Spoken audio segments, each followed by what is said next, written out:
l'eau coulée, alors le fait que l'eau coulée, elle a mené avec elle ces impuretés, donc les impuretés n'avaient pas le temps de salir cette eau.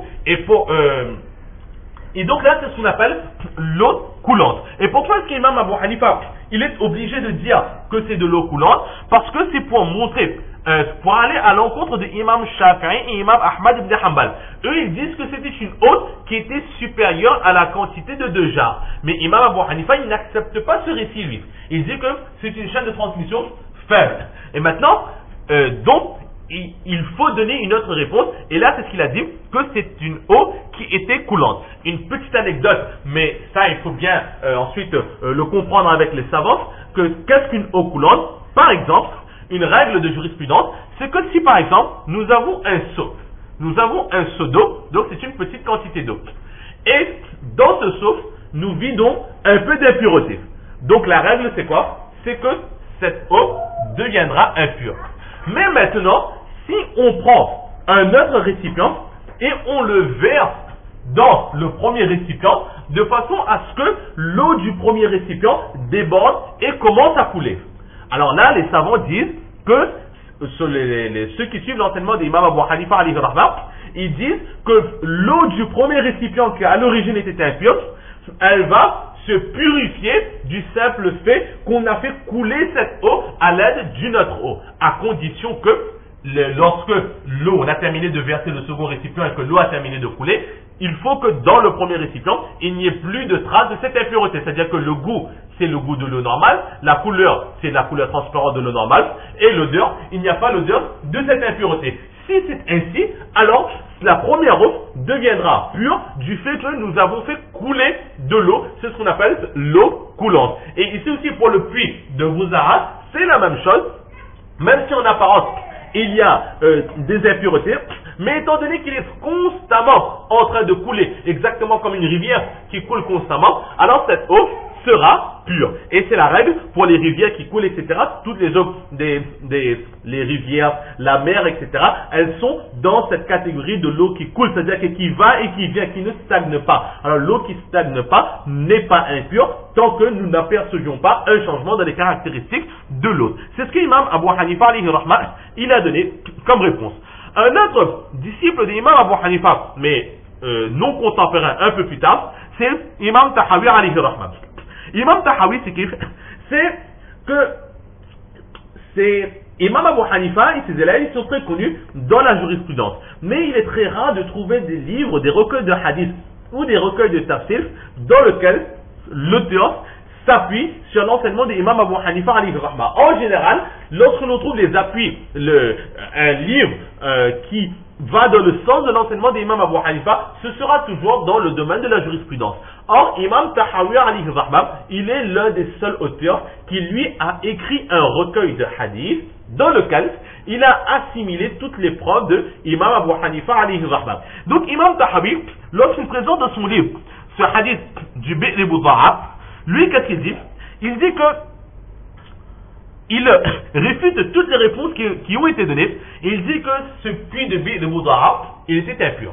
En entendant simplement toutes les impuretés qu'il y avait dans cette eau, alors personne n'oserait boire de cette eau, et personne n'oserait l'utiliser pour prendre son bain, ou bien même pour faire ses ablutions. C'est logique, c'était trop impur. L'eau en elle-même était impure. Et justement, les compagnons, radiallahu ta'ala anhum ajma'in, ils se sont rendus compte que nous avions une source d'eau, et que c'était d'une eau très douce, mais du fait que, de par la position géographique de ce puits, elle avait tendance à se souiller beaucoup trop rapidement. Ils avaient l'intention de nettoyer ce puits de façon à ce qu'ensuite ils mettraient des barrières ou un cache ou monter un mur autour de cette eau, de façon à ce que les impuretés ne puissent plus tomber dans cette eau. Donc, ils voulaient purifier cette eau. Maintenant, la question qui passait par leur esprit, c'est quoi? C'est que nous allons enlever toutes ces saletés. Toutes les saletés, les cadavres, etc. Nous allons les enlever. Mais les particules d'impureté ont forcément atteint les profondeurs de cette eau. Ou encore, sur les côtés, s'il n'y avait pas encore de mur, alors la terre qui se trouve tout autour de ce puits. Le puits, c'est un trou, il y a de l'eau. au milieu. Mais tout autour de l'eau, il faut bien qu'il y ait quelque chose. Alors, tout ce qu'il y a autour de cette eau a forcément été souillé par les impuretés, par des particules ou par des morceaux d'impuretés. Étant donné qu'il y a de l'eau, qui c'est qui va plonger pour nettoyer cela? À l'époque, il n'y avait pas tout ce qu'il y a, les masques, l'oxygène, etc. Il n'y avait pas toutes ces possibilités. Même aujourd'hui aussi, c'est très très compliqué, très difficile de laver l'intérieur d'un puits, sauf si on dévide complètement ce puits. Alors, la question s'était posée qu'au prophète d'Allah, que dis-tu du puits de Bouza'a? En ce moment, il est impur, mais si on le nettoie et qu'on n'est pas capable de nettoyer la profondeur et les côtés, est-ce que cette eau redeviendra pure? Et là, le prophète sallallahu alayhi wa sallam, il a répondu que, oh mes compagnons, oui, l'eau ne reste pas indéfiniment impure. C'est la réponse d'Imam Tahawi. Il interprète les paroles du saint prophète sallallahu alayhi wa sallam, lorsque le prophète sallallahu alayhi wa sallam dit que al-ma'u tuhur, l'eau est pure, cela signifie que l'eau ne reste pas indéfiniment impure. Du moment qu'on a enlevé les particules impures, du moment que l'eau a retrouvé ces trois caractéristiques, alors cette eau redevient pure. Exactement comme dans un autre récit, le prophète sallallahu alayhi wa sallam, qu'est-ce qu'il a dit? Il a dit que le croyant ne se souille pas. Le croyant ne se salit pas. Or, nous voyons très clairement qu'il y a plusieurs cas dans lesquels le croyant, il est en état d'impureté, que ce soit l'homme ou que ce soit la femme. Alors, il fallait interpréter le hadith. Le hadith du saint prophète sallallahu alayhi wa sallam signifiait qu'un croyant ne reste pas indéfiniment impur. Il a de temps en temps des états d'impureté, mais par le roussal, par le bain rituel, il retrouve sa pureté. L'eau, c'est exactement la même chose. Si nous avions un récipient, pour l'instant, ce récipient, il est impur, mais si on arrive à faire couler cette eau ou nettoyer de façon à ce que cette eau retrouve ces trois caractéristiques et que toutes les particules impures quittent cette eau, alors là, l'eau va retrouver sa pureté. Et ça rejoint exactement l'exemple que nous avons donné, où il y a un premier seau d'eau impure, dans lequel nous versons un second seau d'eau impure, et le second seau va faire couler le contenu du premier seau, et en même temps, les impuretés vont s'en aller. Là, c'est la réponse de Imam Tahawi, alayhi rahma. Donc, toujours est-il que, quelle que soit l'interprétation que nous avons donnée, nous avons répondu à Imam Malik alayhi rahma, et nous disons que son enseignement, sa position, nous la réfutons. C'est une preuve venant d'un hadith de chaîne de transmission faible, et c'est un hadith qu'il fallait interpréter. On ne pouvait garder ce hadith dans toute sa généralité. La question posée sur le puits de Bouza'a, la réponse a été donnée sur le puits de Bouza'a. La réponse n'a aucun rapport avec une petite quantité d'eau. Donc voilà ce qu'on peut dire sur ce premier hadith. Nous voyons immédiatement le hadith qui suit. وبه قال حدثنا أحمد بن أبي شعيب وعبد العزيز بن يحيى الحرانيان قال حدثنا محمد بن سلمة عن محمد بن إسحاق عن صليت بن أيوب عن عبيد الله بن عبد الرحمن بن رافع الأنصاري ثم العدوي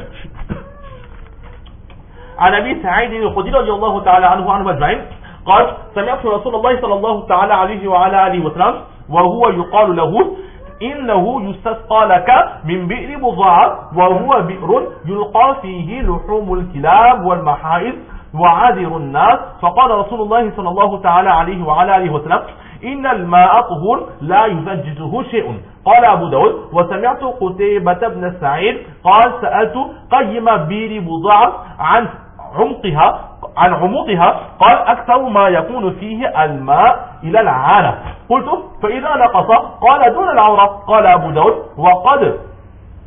وقدرت أنا بئر بضاعة بردائي مددته عليها ثم ذرعته فإذا عرضها 6 أذرع وسألت الذي فتح لي باب البستان فأدخلني إليه هل غير بناؤها عما كانت عليه قال لا ورأيت فيها ماء متغير اللون.